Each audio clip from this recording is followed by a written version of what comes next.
নমস্কার বন্ধুরা, আপনাদের সবাইকে স্বাগত জানাই। আমি আজকে একটা আচারের রেসিপি নিয়ে চলে এসেছি। কাঁচা আমের কাশ্মীরি আচার। এর জন্য আমি প্রায় 1 কেজি আম নিয়েছি। আমগুলো আগে ভালো মতো ধুয়ে নিয়েছি, তারপর খোসাগুলো ছাড়িয়ে নেব।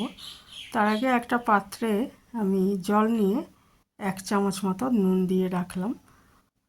আমের খোসা ছাড়িয়ে, খোসা আগেই বললাম যে এমনি খোসা সহ ভালো করে ধুয়ে নিয়েছি কচলে। তারপরে খোসা ছাড়িয়ে এরকম 4 টুকরো বা 6 টুকরো করে সেগুলো নিয়ে এই নুন জলে আমি 10-15 মিনিট ভিজিয়ে রেখে দেবো। তাহলে কী হবে না, আমের যে কষটা থাকে সেটা বেরিয়ে যাবে। 10 বা 15 মিনিট ভিজিয়ে রেখে পরে এই জলটা ছেঁকে ফেলে দিয়ে একটু শুকনো কাপড়ে মুছে নেবেন, তাহলে ভালো হবে। মানে জল যাতে না থাকে, তাহলে আচারটা বেশি দিন থাকবে। যদিও আমাদের আচার বেশি দিন রাখতে হলে কিন্তু ভিনিগারও একটু দিতে হবে। তবুও এই জলটা যদি না থাকে তাহলে আচারটা ভালো থাকবে আর কি। তো আগে নুন জলে ভিজিয়ে আমি 10-15 মিনিটের জন্য রেখে দিচ্ছি। ওইদিকে আমি আমার বাকি কাজগুলো করে নিচ্ছি। যেমন একটা মশলা তৈরি করতে হবে শুকনো খোলায় ভেজে, তো সেটা করে নিচ্ছি। আর 10 থেকে 15 মিনিট রাখার পর জলটা ছেঁকে নিয়ে এইভাবে আমি একটা কাপড়ের মধ্যে এটাকে রেখে দিয়েছি, বাকি জলটা টেনে নেওয়ার জন্য।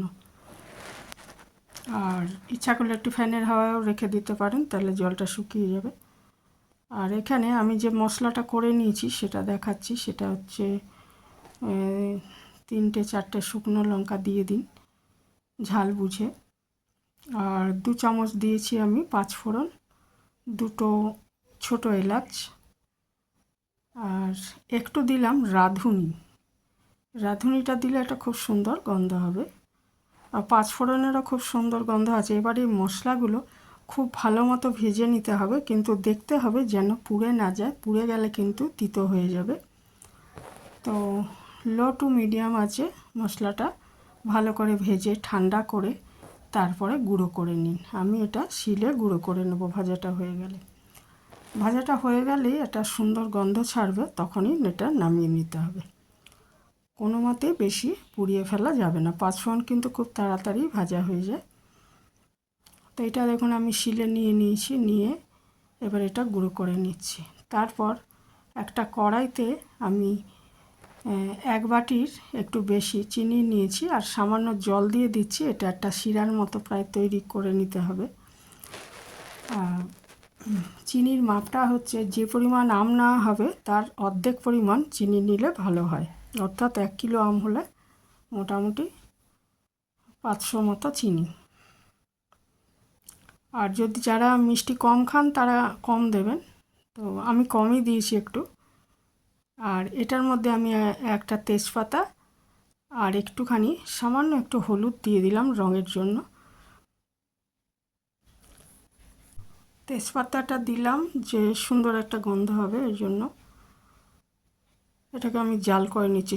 একটু পরেই চিনিটা গলতে শুরু করবে এবং এটা একটা শিরায় পরিণত হবে।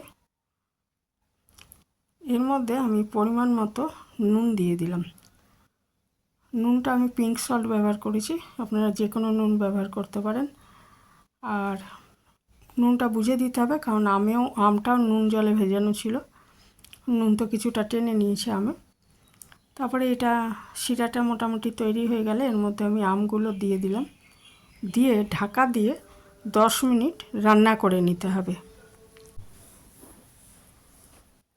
10 মিনিট ঢাকা দিয়ে রান্না করে নেব। 10 মিনিটের মধ্যে কিন্তু এটা আর খুলবো না। এটা ভালো মতো ফুটে যাক এবং রসটা আমের মধ্যে ঢুকে সেদ্ধ হয়ে যাক। তো 10 মিনিট পরে আমি ফিরে আসব। এদিকে ওই মশলাটা আমি গুঁড়ো করে নিয়েছি। খুব মিহি করার দরকার নেই, এরকম একটু ভাবে গুঁড়ো করে নিলেই হবে। এখন 10 মিনিট পর ফিরে এসেছি। এটা ভালো মতো ফুটে গেছে, সেদ্ধ হয়েই গেছে প্রায়। তো এইটা এবারে যে ইয়েটা রয়েছে মানে জলীয় ভাবটা রয়েছে সেটা অনেকটাই শুকিয়ে নিতে হবে। মানে রস, এটা তো একটা রসই তৈরি হয়েছে, চিনির রস। তো সেটা মানে বুঝতে হবে কিভাবে না, এক তারের মতো এটার ঘনত্বটা যখন চলে আসবে তখন বুঝতে হবে এটা তৈরি হয়ে গেছে। আম মোটামুটি সেদ্ধ হয়েই গেছে।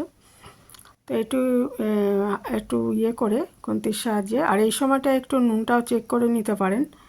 তো নুন আমার ঠিকই আছে দেওয়া, আর বেশি নুন হলে ভালো লাগবে না। যারা নুন একটু কম মনে হচ্ছে তারা এই সময়টা একটু নুন মেশাতে পারেন। তারপরে এই ঝোলটা মানে শুকিয়ে ফেলতে হবে আর কি।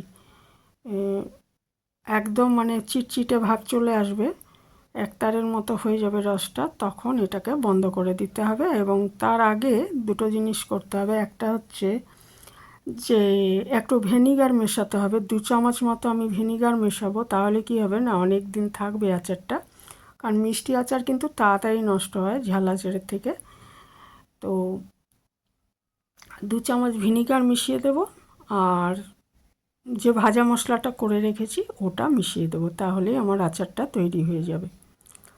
ভীষণ ভালো হয় খেতে, খুব এই রকম আচার। তো অনেকেই এইভাবে হয়তো বানান, যারা কখনো এইভাবে বানাননি তারা বানিয়ে দেখতে পারেন। তো কাঁচা আমের সময় প্রায় শেষ। হ্যাঁ, এরপরে কাঁচা আম পাওয়া গেল, সেটা দেখুন আমি ভিনিগার দিয়ে দিচ্ছি 2 চামচ, আন্দাজ করে 2 চামচ মতো দিয়ে দিলাম। মানে এরপরে কাঁচা আম পাওয়া যাবে, কিন্তু সেটা হচ্ছে কি অনেক কস্টলি হয়ে যাবে, দাম বেশি পড়ে যাবে। কারণ তখন আমাদের মানে ডিপ ফ্রিজ ইয়েতে রাখা, এমনি মানে যেটা সংরক্ষণ করে রাখি আমরা, সেরকম আম ছাড়া তো পাওয়া যাবে না। তো সেই জন্য দামটা অনেক বেশি হয়ে যাবে। কাজেই এখনই যারা আচার বানাবেন বানিয়ে নিতে পারেন। তো অনেকে নিজেদের গাছ আছে, তাদের তো অসুবিধা নেই, তাদেরও এরপরে তো আম পেকে যাবে, কাজেই কাঁচা আম আর পাওয়া যাবে না। এই সময়টাই উপযুক্ত সময়, শেষের দিকে প্রায় কাঁচা আমের সময়। ভাজা মশলাটা আমি দিয়ে দিয়েছি, আর ভালো মতো নাড়িয়ে শুধু এটাকে আরেকটু এটাকে ঝোলটা শুকিয়ে নেওয়ার পালা, তাহলে আচারটা তৈরি হয়ে যাবে। যেহেতু ভিনিগার মিশিয়েছি এটা অনেক দিন থাকবে। এবারে ঠান্ডা হলে এটাকে কোনো বয়ামে ভরে রেখে দিতে হবে। আর যারা অনেক দিন সংরক্ষণ করতে চান তারা ফ্রিজে রাখবেন, আর যারা বাইরে রাখতে চান তারা মাঝে মাঝে একটুখানি যদি রোদে দেন তাহলে ভালো হয়। তো এই ছিল আমার আচারের রেসিপি, ভীষণ ভালো হয় খেতে, করে অবশ্যই করে দেখবেন একবার। আর পুরানো বন্ধুদের অনেক ধন্যবাদ আমার পাশে থাকার জন্য। আর নতুন বন্ধু কেউ আজকে আমার চ্যানেলে এসে থাকলে সাবস্ক্রাইব করার অনুরোধ রইল। এখানেই শেষ করলাম, ভালো থাকবেন সবাই।